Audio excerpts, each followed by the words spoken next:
Special super items చేస్తున్నా. సాంబారు, పప్పు చారు వేరు, సాంబారు వేరయ్యా. సాంబారు చాలా మునక్కాయ సాంబారు చేస్తున్నా, చాలా అద్భుతంగా ఉంటుంది. దానికోసము అల్లము తెల్లబాయలు రెండు కలిపి నేను కొంచెము దంచి పెట్టుకుంటున్నా. ఒక 100 గ్రాముల పోయిన చాలా అద్భుతంగా ఉంటుందిలే సాంబారు. ఈరోజు సాంబారుకు స్పెషల్ ఐటమ్స్ నేను ఒక 1/4 కిలో కందిపప్పు తీసుకొని బాగా మెత్తగా ఉడికించుకొని రుబ్బి పెట్టుకున్నా. దాంట్లోకి సాంబారుకు పప్పు, తాలింపు గింజలు, ఎండుమిర్చి, తాలింపు గింజలు, కరివేపాకు, సాంబార్లో కొంచెం బెల్లము, కొంచెం ధనియాల పొడి, పసుపు, కారము. సాంబార్లోకి ఎంటీఆర్ సాంబార్ మసాలా సూపర్గా ఉంటుందయ్యా, ఇదే వాడాలి, బాగుంటుంది. ఎంటీఆర్ సాంబార్ మసాలా. దాంట్లోకి మనకు సాంబార్ ఐటమ్స్లోకి మునక్కాయలు, 4 బెండకాయలు, 4 దొండకాయలు, 4 పచ్చిమిర్చి, ఒక 2 పెద్ద సైజు ఉల్లిగడ్డలు, ఒక 2 చెంచాలు అల్లం పేస్టు కచ్చాపచ్చిగా దంచి పెట్టుకున్నది. ఇవి మన సాంబార్ ఐటమ్స్. ఈరోజు సాంబార్ చేస్తా చూడండి, చాలా అద్భుతంగా ఉంటుంది. 4 టమాటాలు కూడా.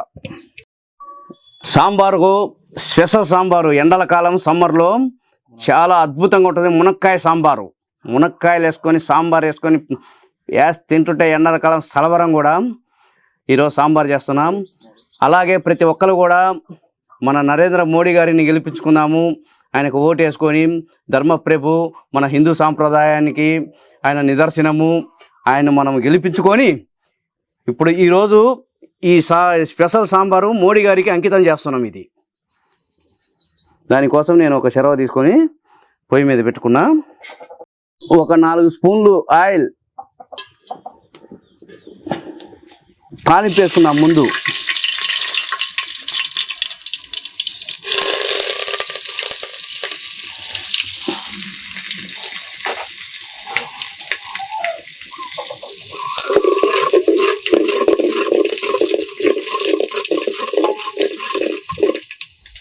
తాలింపు గింజలు బాగా ఏగినాయి.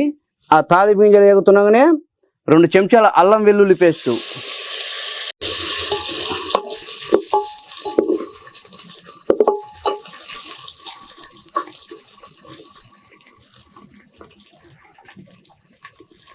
ఇప్పుడు మనము కటింగ్ చేసి పెట్టుకున్నాయి మునక్కాయలు ముక్కలు కట్ చేసి పెట్టుకొని శుభ్రంగా ఆ పీసులు తీసుకోకూడదు. లేత మునక్కాయలు అయితే బాగుంటాయి సాంబార్కు.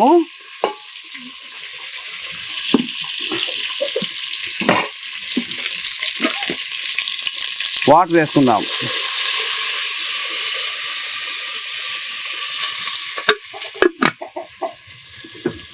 కటింగ్ చేసి పెట్టుకున్న దొండకాయ ముక్కలు, పచ్చిమిర్చి ముక్కలు, ఉల్లిపాయ ముక్కలు, బెండకాయ ముక్కలు, సాంబారుకు తగిన ముక్కలు ఇవి. ఉప్పు,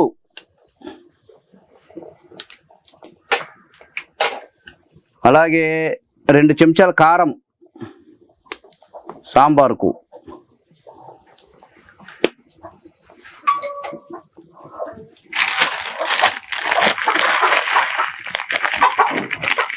కల్లుప్పు టేస్ట్కి సరిపడా కల్లుప్పు వేసుకోవాలా. ఇప్పుడు బాగా కలుపుకుందాం. ముక్కలు బాగా ఉడికించుకుందాం వేసుకొని.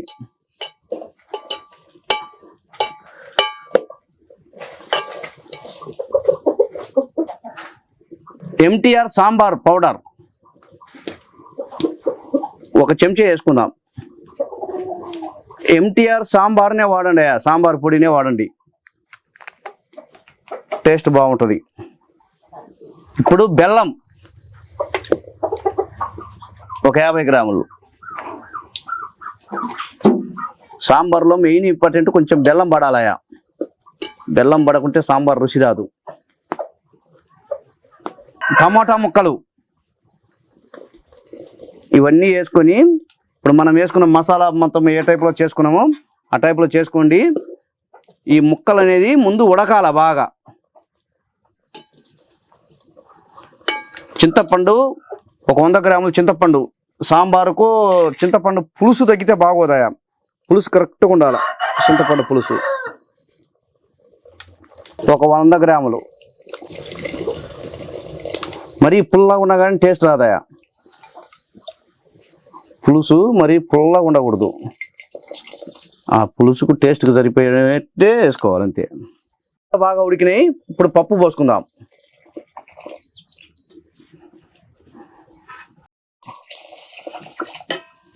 జీలకర్ర పొడి, జీలకర్ర మెత్తగా దంచుకొని దించే ముందుగా వేసుకుంటే అస్సలు దీని ఫ్లేవర్ ఎట్లుంటుందంటే మామూలుగా ఉండదు, అంత రుచిగా ఉంటుంది సాంబార్లోకి. ఇది మాత్రం మర్చిపోకండి, జీలకర్ర పొడిని మాత్రం మర్చిపోవద్దు.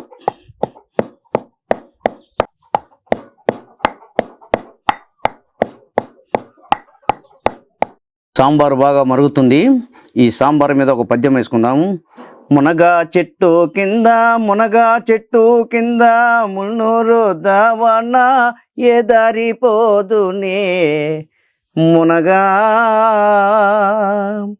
ఏ దారి పోయినా ఆ దారి చూపునే, ప్రజలందరి నోటనే మునగాకాయ. సాంబారు చేస్తుంటే ఎంత రుచిగా ఉందో మునగాకాయ సాంబారు, ఎంత కమ్మని రుచి మునగాకాయ సాంబార్, తింటే అమృతమాల ఉంటుందిగా. మరచిపోవద్దయ్యా మునక్కాయ సాంబార్ని, జనులంతా ఇష్టపడుతారే. అబ్బబ్బా ఏమై ఎంతో కమ్మని రుచిరా, ఈ సాంబారు మాత్రం మిస్ కావద్దయ్యా. సాంబారు బాగా తెలియనాయి. ఇప్పుడు దీంట్లోకి వేసుకునే ఐటమ్స్ మొత్తము వేసేసుకుందాము. సింపుల్ సాంబార్, చాలా టేస్ట్. అసలు మీరు ఈ టైప్లో చేసుకొని చూడండి. 2 చెంచాలు ధనియాల పొడి, చాలా చాలా బాగుంటుంది.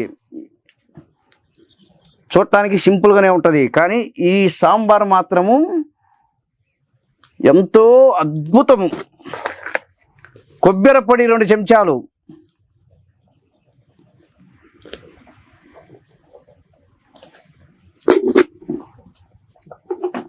అలాగే ఫస్ట్లో 1 చెంచా ఎంటీఆర్ సాంబార్ పోసాలు వేసుకున్నాం కదా, ఏది తాలింపులో. ఇప్పుడు మళ్ళీ తెరిచేటప్పుడు మళ్ళీ 1 చెంచా సాంబార్ పౌడర్ ఇప్పుడు వేసుకుందామయ్యా. ఏంటిది? ఇది జీలకర్ర పొడి. మెయిన్ మెయిన్ మెయిన్ ఇంపార్టెంట్ అయిన వస్తువు ఇది. సాంబార్ను అద్భుతంగా తయారు చేసేది ఏంటంటే ఈ జీలకర్ర పొడి మాత్రమే. అయిపోయా, సూపర్. ఎంతో అద్భుతమైన రుచితోటి ఈరోజు మునక్కాయ సాంబార్ చేసిన ఈ టైప్లో నేను చెప్పిన పద్ధతిలో మీరు సాంబార్ చేస్తే అస్సలు మామూలుగా ఉండదులే. నీ హోటళ్ళలో దొరకదు, నీ ఇష్టం, నీ ఎక్కడ కూడా ఇలాంటి సాంబార్ చేసుకోలేరు, అంత అద్భుతంగా ఉంటుంది, మామూలుగా ఉండదు. ఒకసారి టేస్ట్ చేసుకుందాం. ఆహా ఏమి రుచి, తినరా మై మరచి, తాజా కూరలలో రాజా ఎవరండి, ఇంకా చెప్పాలా మునక్కాయ సాంబారే. ఆహాహాహాహా, అయిపోయినట్టే ఇంకా సాంబార్. తయారీ విధానం ఒక్కసారి చెప్పుకుందాము. మునక్కాయలు, బెండకాయలు, దొండకాయలు, పచ్చిమిర్చి, ఉల్లిపాయలు, టమాటా ముక్కలు ముందు మనం కటింగ్ చేసుకొని రెడీ చేసి పెట్టుకోవాలా. 1 పావు కిలో కానీ మన ఇంట్లో జనాలను బట్టి 1 పావు కిలో పప్పు బాగా మెత్తగా ఉడికించుకొని రుబ్బుకొని, అలాగే పొయ్యి మీద గిన్నె పెట్టుకొని నూనె పోసుకొని తాలింపు గింజలు వేసుకొని, ఆ అల్లం వెల్లుల్లి పేస్ట్ 2 చెంచాలు బాగా మాడనిచ్చి, ఆ మునక్కాయలు మొత్తం ముక్కలు మొత్తం దాంట్లో వేసుకొని కలబెట్టుకొని 2 జగ్గులు నీళ్ళు పోసుకోవటము. ఆ నీళ్ళలో అంత బెల్లము, అంత ఉప్పు, అంత కారము, అంత పసుపు అన్నీ వేసుకొని ఉడికించుకున్న తర్వాత చింతపండు పోసుకోవటము. చింతపండు పోసుకున్న తర్వాత పప్పు వేసుకోవటము. పప్పు వేసుకున్న తర్వాత దించేటప్పుడు గుర్తుపెట్టుకోండి, జీలకర్ర పొడిని మాత్రం మర్చిపోవద్దు. జీలకర్ర బాగా 2 చెంచాలు జీలకర్ర మెత్తగా దంచి పెట్టుకోవటము. కొద్దిగా ధనియాల పొడి, కొద్దిగా కొబ్బరి పొడి, కొంచెం కొత్తిమీర, అంతే. ఎంతో అద్భుతమైన రుచితోటి మీ ముందుకు సాంబార్ తీసుకొచ్చాం. ఎండల కాలము చేసుకోండి, అసలు దీని ముందు మటన్ కాదు కదా, ఏది పనికిరాదు అనుకో, అంత టేస్ట్ ఉంటుంది సాంబార్. అలాగే ప్రతి ఒక్కరు నరేంద్ర మోడీని గారు మాత్రం మర్చిపోవద్దాయా దయచేసి. ఆయన మన కలియుగ దైవము లాంటోడు, ఆయన మాత్రం మర్చిపోవద్దు. ఆయనే గెలిపించుకుందాము. జై నరేంద్ర మోడీ, జై విలేజ్ ఫుడ్ బుక్ ఛానల్.